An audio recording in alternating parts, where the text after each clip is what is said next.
ఉదయమున నీవు ఎవ్వరినీ కలుసుకొనక ముందు ప్రభువును కలుసుకో. నీవు ఎవ్వరినీ చూడకముందు ప్రభువును చూడు. నీవు ఎవ్వరితో మాట్లాడకముందు ప్రభువుతో మాట్లాడు. నీవు దేనిని వెదకకముందు ఆయన రాజ్యమును నీతిని వెదకు.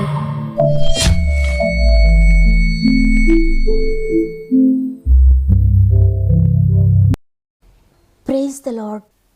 ఈ ఉదయకాలమున గాడ్ ఫస్ట్ అనే వాగ్దాన కార్యక్రమానికి హృదయపూర్వకంగా మిమ్మల్ని అందరినీ మరొకసారి ప్రేమతో ఆహ్వానిస్తూ ప్రభు నామంలో నా యొక్క ప్రత్యేకమైన శుభములు మీ అందరికీ తెలియజేస్తూ ఉన్నాను. దేవుని బిడ్డలారా, మీరంతా ఎలా ఉన్నారు? మరొకసారి మనందరం ఈ విధంగా ఒక ఆత్మీయ కుటుంబంగా కలిసి దేవుని స్తుతించడానికి, ఆయనను ఆరాధించడానికి, ఆయన మాటలు వినడానికి, ప్రార్థించడానికి ఆయన మనకిచ్చిన ఈ గొప్ప అవకాశం బట్టి మనందరం కూడా హృదయపూర్వకంగా మొట్టమొదటిగా దేవునికి థ్యాంక్స్ చెబుదాం. గతించిన వారమంతా దేవుడు మనకు తోడయుండి మనతో ఉండి మరి ఒక వారంలోనికి మనల్ని ప్రవేశపెట్టారు. అనేక పరిస్థితులను దాటించి ఈ విధంగా మనలందరినీ సజీవులుగా నిలవబెట్టి ఆయన రెక్కల చాటున భద్రపరిచినందుకు నేను ఎంతగానో దేవుని స్తుతిస్తూ ఉన్నాను.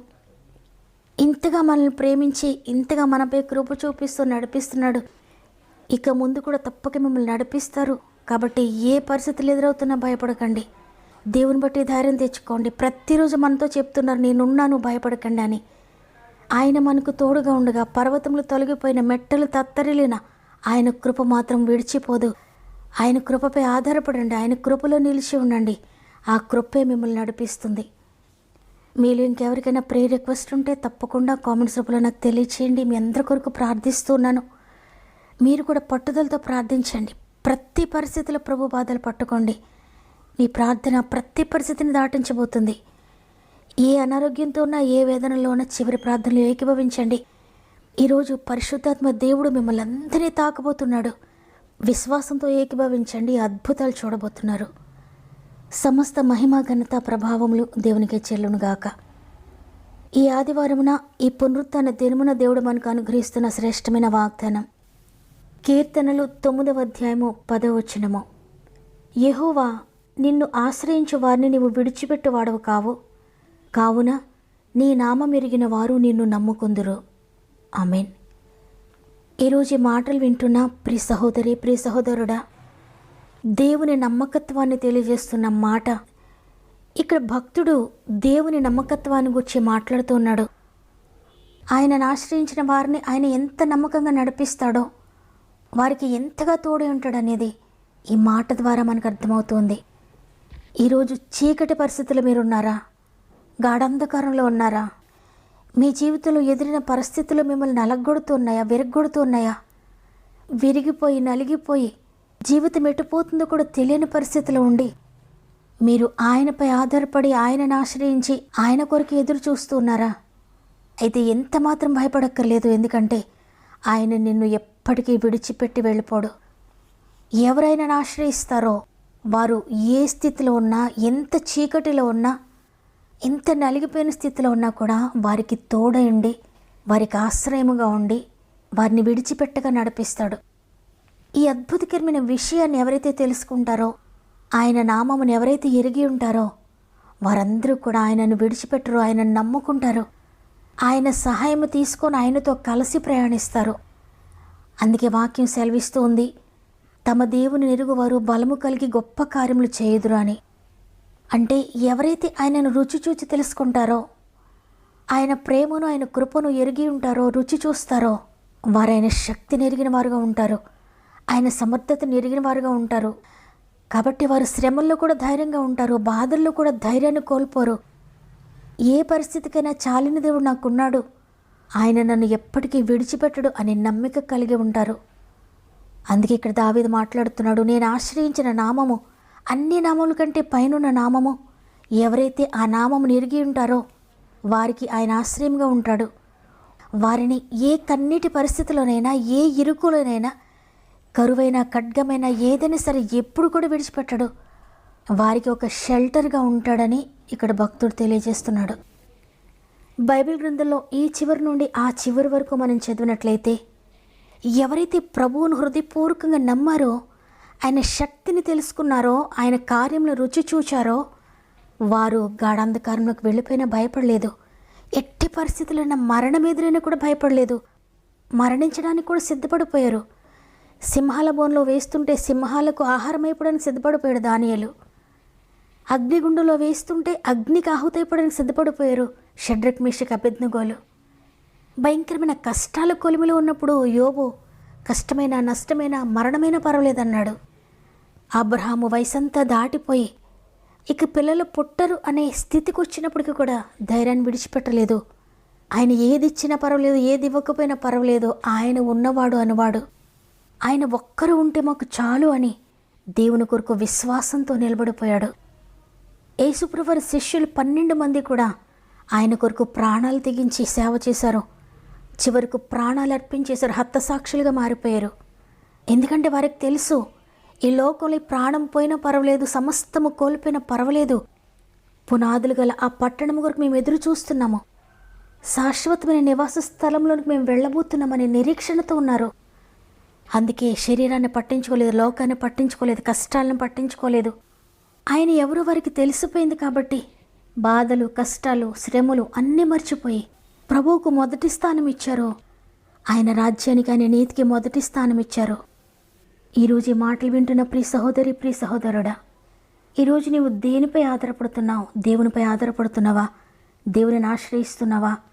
దేవునికి మొదటి స్థానం ఇస్తున్నావా? లేక నీకున్న సమృద్ధిని బట్టి, నీకున్న భోగభాగ్యాలను బట్టి, నిన్ను ప్రేమించే వారిని బట్టి దేవుని ప్రేమను మర్చిపోయి దేవునిని 2వ స్థానంలో పెట్టావా?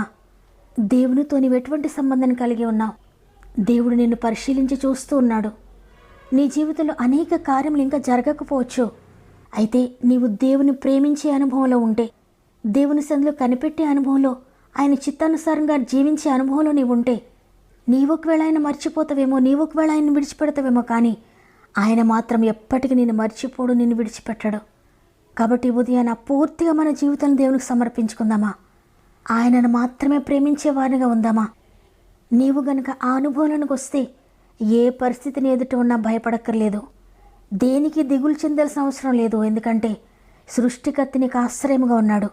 మహోన్నతుడైన దేవుడు నీకు, నీ కుటుంబానికి గొప్ప షెల్టర్గా ఉన్నారు, ఒక షీల్డ్గా ఉన్నారు.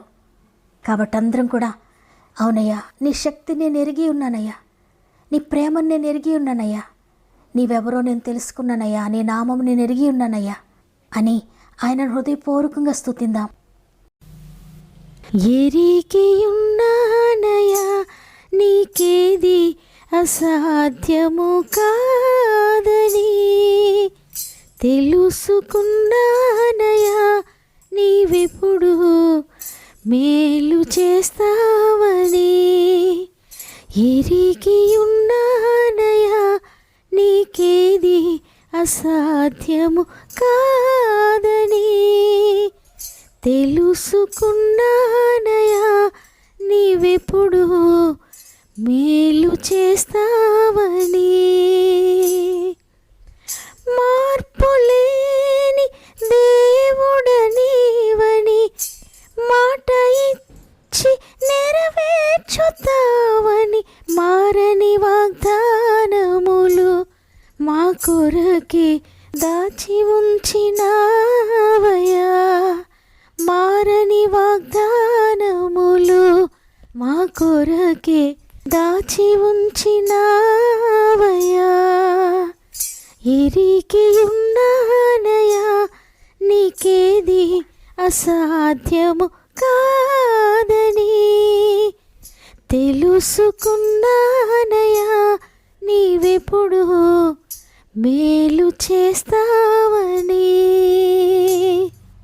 నన్ను చుట్టుముట్టిన బాధలతో నా హృదయం కలవరపడగా, నా స్వంత జనుల నిందలతో నా గుండె నాలో నీరైపోగా, నన్ను చుట్టుముట్టిన బాధలతో నా హృదయం కలవరపడగా, నా స్వంత జనుల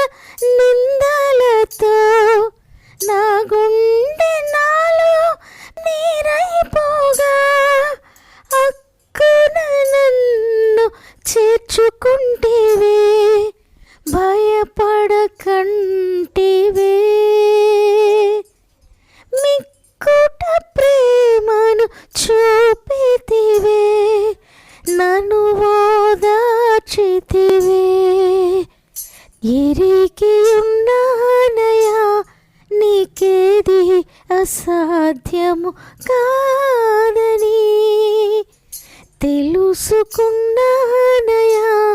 నీవిప్పుడు మేలు చేస్తావని ఎరిగి ఉన్నానయా, నీకేది అసాధ్యము కాదని తెలుసుకున్నానయా, నీవిప్పుడు మేలు చేస్తావని. ఈరోజు నా ఈ మాటలు మీరు ఎక్కడి నుంచి వింటూ ఉన్నా, మీరు ఏ పరిస్థితిలో ఉన్నా, ఒక్క నిమిషం నాతో మోకరిస్తారా? కలిసి ప్రార్థన చేద్దాం. తండ్రి, నీకు వందనాలయ్యా. గతించిన వారమంతా మాతో ఉండి నడిపించి మరొక నూతన వారంలో మమ్మల్ని ప్రవేశపెట్టారు. ఇంతగా మమ్మల్ని ప్రేమించి నడిపిస్తున్న మీకు వందనాలు. ఈరోజు వాగ్దానం చేశారు, నేను విడిచిపెట్టను, నీకు ఆశ్రయంగా ఉంటానని. అవునయ్యా, ఈ లోకంలో మేము నమ్ముకున్న వాళ్లే మమ్మల్ని విడిచిపెట్టవచ్చు. భార్య విడిచిపెట్టవచ్చు, భర్త విడిచిపెట్టవచ్చు, తల్లిదండ్రులు విడిచిపెట్టవచ్చు, పిల్లలు విడిచిపెట్టవచ్చు, బంధువులు స్నేహితులు విడిచిపెట్టవచ్చు. అందరూ ఏదో ఒక దినమున ఏదో ఒక సమయంలో మమ్మల్ని విడిచిపెడతారయ్యా. మమ్మల్ని విడిచిపెట్టే పరిస్థితులు ఎదురవ్వచ్చు. అయితే శ్రమలో, శోధనలో, కన్నీటిలో, అనారోగ్యంలో, బాధలో, నొప్పిలో, చీకటి పరిస్థితుల్లో, విరిగి నలిగిపోయిన పరిస్థితుల్లో మమ్మల్ని ఎప్పటికీ విడవకుండా, మేము మిమ్మల్ని మరలా గాయపరుస్తూ ఉన్నా కూడా మమ్మల్ని క్షమించి ఇంకా అదే ప్రేమను మాపై చూపిస్తూ, ఇంకా అదే కృపను పొడిగిస్తూ మాకు ఆశ్రయముగా ఉండి మమ్మల్ని నడిపిస్తున్న దేవానికి వందనాలు. ఇంకెంతమంది అయితే నీ ప్రేమను తెలుసుకోలేకపోయారో, నీ కృపను తెలుసుకోలేకపోయారో, నీ శక్తిని తెలుసుకోలేకపోయారో, నీ నామము నెరిగి ఉండలేదు, అందరికీ మీరు దొరకండి నాయన. నీ శక్తిని తెలియచేయండి అయ్యా. నేను రుచి చూచి తెలుసుకుని అదృష్టాన్ని ప్రతి ఒక్కరికి దయచేయండి. మరి ముఖ్యంగా తండ్రి, ఎంతోమంది శోధనలో, శ్రమలో ఉన్నారు. కామెంట్స్ రూపంలో వారు ప్రేయర్ రిక్వెస్ట్ తెలియజేస్తుండగా అందరినీ గాయపడిన చేతులు పెడుతున్నాను. నేను అంతకన్నా ఏమీ చేయలేనయ్యా. ఎవరి జీవితాన్ని నేను బాగు చేయలేను, ఎవరిని స్వస్థపరచలేను, ఎవరికి నేను ఆశ్రయంగా ఉండలేను. కష్టాల నుండి నేను విడిపించలేనయ్యా, కన్నీటిలో నేను విడిపించలేనయ్యా.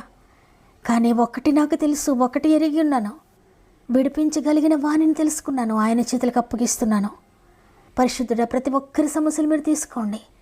అద్భుతకరంగా ప్రతి సమస్యను విడిపిస్తున్నారని, అద్భుత కార్యాలు ప్రతి జీవితంలో జరిగిస్తున్నారని నమ్మి నీకు స్తుతులు చెల్లిస్తూ ఈ దినమును ప్రారంభిస్తూ ఉండగా ఈ రోజంతా మా ఆత్మీయ కుటుంబం అంతటికీ తోడండి, నడిపిస్తారని యేసయ్య పరిశుద్ధమైన నామములు అడిగి వేడుకొంచున్నాను తండ్రి, ఆమెన్.